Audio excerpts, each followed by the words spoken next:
সম্প্রতি একজন জনপ্রিয় ক্রিকেটার রিশাদ হোসেন তিনি বিয়ে করেছেন আরও 1 বছর আগে, কিন্তু মোহরানা দিয়েছেন নাকি 101 টাকা।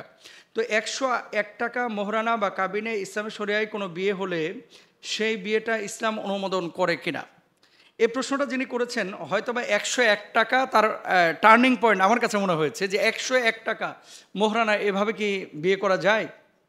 দেখেন, আল্লাহর হাবিব সাল্লাল্লাহু আলাইহি ওয়াসাল্লামের একটি হাদিস রয়েছে যে লা মাহরা দুনা আশারা দারাহিম। আল্লাহ রাসূল সাল্লাল্লাহু আলাইহি ওয়াসাল্লাম বলেছেন যে 10 দিরহামের নিচে কোনো মোহরানা হবে না। এখন ক্রিকেটার হোক আর ফুটবলার হোক, হুজুর হোক, খতিব হোক, বক্তা হোক, চাকরিজীবী হোক অথবা ব্যবসায়ী হোক, রিক্সা চালক হোক, ভ্যান চালক হোক, যদি কেউ 10 দিরহামের নিচে টাকা নির্ধারণ করে বিয়ে করে, এই বিয়েটা ইসলামী শরিয়ায় শুদ্ধ কিনা, এটা হচ্ছে মূল বিষয়। দেখেন, 1 দিরহাম পরিমাণ কত টাকা বাংলাদেশে? ইকুয়াল যদি করেন তাহলে 1 দিরহামে সাধারণত 3300 টাকা বা এর চাইতে আরেকটু কম বেশি হতে পারে। তো 10 দিরহাম মানে কত টাকা হয়ে থাকে? এখন হিসাব করেন, আপনি গুণ দিলেই তো পেয়ে যান। তো 101 টাকা আপনি মোহরানা যদি ধার্য করেন, এটা সুন্নাহের মোহরানা হবে না, কিন্তু মেয়ের বাপ মেয়ে যদি মেনে নেয়, মেয়ের বাপেরটা জরুরি না, মেয়ে যদি মেনে নেয় যে 101 টাকায় কেউ যদি বিয়ে করে বা আমাকে দেয়, আমি এটা মেনে নিলাম, এটা তার জন্য জায়েজ আছে। প্রশ্ন হচ্ছে, আম্মাজান আয়েশা সিদ্দিকা রাদিয়াল্লাহু তাআলা আনহাকে আল্লাহ নবী কত দিয়েছিলেন? খাদিজাতুল কুবরা রাদিয়াল্লাহু তাআলা আনহাকে কত দিয়েছিলেন? আল্লাহর নবী ম্যাক্সিমাম স্ত্রীদেরকে দিয়েছেন 500 দিরহাম মোহরানার ক্ষেত্রে, আর কাউকে কাউকে দিয়েছেন 400 দিরহাম। তো 400 এবং 500-র মাঝামাঝি যে বিষয়টা, এখন আপনার সামর্থ্য কতটুকু আছে? 400 দিরহাম 500 দিরহামকে আপনি যদি আবার কনভার্ট করেন, কখনো কখনো 60 থেকে 80,000 টাকার মধ্যে হয়। তো নবীজি ম্যাক্সিমাম স্ত্রীদেরকে 60,000 থেকে 80,000 টাকার মধ্যে মোহরানা দিয়েছেন।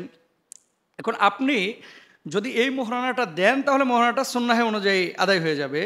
আর যদি এই মোহরানা না দিয়ে আপনি 100 টাকা, 150 টাকা, 200 টাকা আপনি দিয়েছেন, সুন্নাহ মোতাবেক হচ্ছে না, কিন্তু বিয়েটা শুদ্ধ হয়ে যাবে। আর সম্ভবত RTV-তে ফেসবুক নিউজ করেছে তাদের পোর্টালে, আমি দেখলাম। এই প্রশ্নটা আসার পরে খুঁজলাম যে আসলে কি হয়েছে বিষয়টা। নিউজে প্রেজেন্ট করতেছে যে সম্প্রতি মনে হয় বিয়ে হয়েছে, বিয়েটা অনেক আগেই হয়েছে, এখন আনুষ্ঠানিকতা সারল।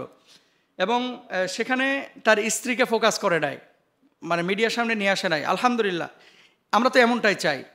এখান থেকে আমাদের শিক্ষা নেওয়া উচিত। আমরা সেলিব্রিটি মানেই মনে করি কি, সেলিব্রিটি মানে নাচবে, গাইবে, গায়ে হলুদের অনুষ্ঠান করবে। হ্যাঁ, অনেকে প্রথমে বিয়েটা মসজিদে এসে করে, পরবর্তীতে নাচানাচি করে, জায়েজ নাই।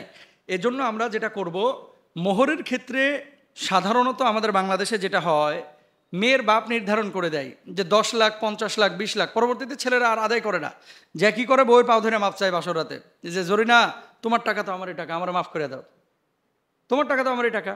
এর মধ্যে থাকে কৌশল, এর মধ্যে চলে ছলতা চুরি, এর মধ্যে থাকে লুকোচুরি। এটা আসলে আপনারা করবেন না। আল্লাহ সুবহানাহু ওয়া তাআলা পবিত্র কুরআনুল কারীমে সূরা নিসা 4 নম্বর আয়াতের মধ্যে কি বলছেন? ওয়া আতুন নিসা সাদাকাতিহিন্না নিহলা। নারীদেরকে মোহরানা দেওয়ার কথা আল্লাহ সুবহানাহু ওয়া তাআলা নিজে বলেছেন। এখন মোহরানার হিসাব যখনই বাংলাদেশে আসে না ভাই, তখন যৌতুকের হিসাবটা কিন্তু চলে আসে। মোহরানা যদি 10 লাখ ধরে, যৌতুক আদায় করে 15 লাখ। যেগুলো যৌতুক খায় এগুলো শুকুরের পায়খানা খায়, যেগুলো যৌতুক খায় এগুলো হারাম না, শুধু পায়খানা খায়, পায়খানা হারাম, এগুলো করবেন না। স্ত্রীকে আর মেয়ের বাপদেরকেও বলি, অনেক সময় জিজ্ঞেস করা হয় যে কি গো, এ তো ঢাকায় চাকরি করে, বেতন পায় 20,000 টাকা, আপনি 50 লক্ষ টাকা মোহরানা ধরছেন কেন? কয় হুজুর, শুরুতে আটকায় দিলাম যেন ভাগতে না পারে। তার মানে কি পরবর্তীতে যদি তালাক দেয়, ও 50 লাখ টাকা, ও 50 লাখ টাকা তার দেওয়া লাগবে না তালাক যদি দেয়। এজন্য ভয়ে আর ছাড়তে চায় না। এগুলো কৌশল অবলম্বন। বিয়ে শাদী একটা বারাকার জিনিস। আপনার বিয়ে শাদীটা এভাবে, যেটা সুন্নাহ, এটা আপনারা খেয়াল করবেন এবং সাধ্য অনুযায়ী মোহরানাটা নগদ আদায় করে দেওয়ার চেষ্টা করবেন। আল্লাহ তাআলা আমাদের তৌফিক দান করুন, আমিন।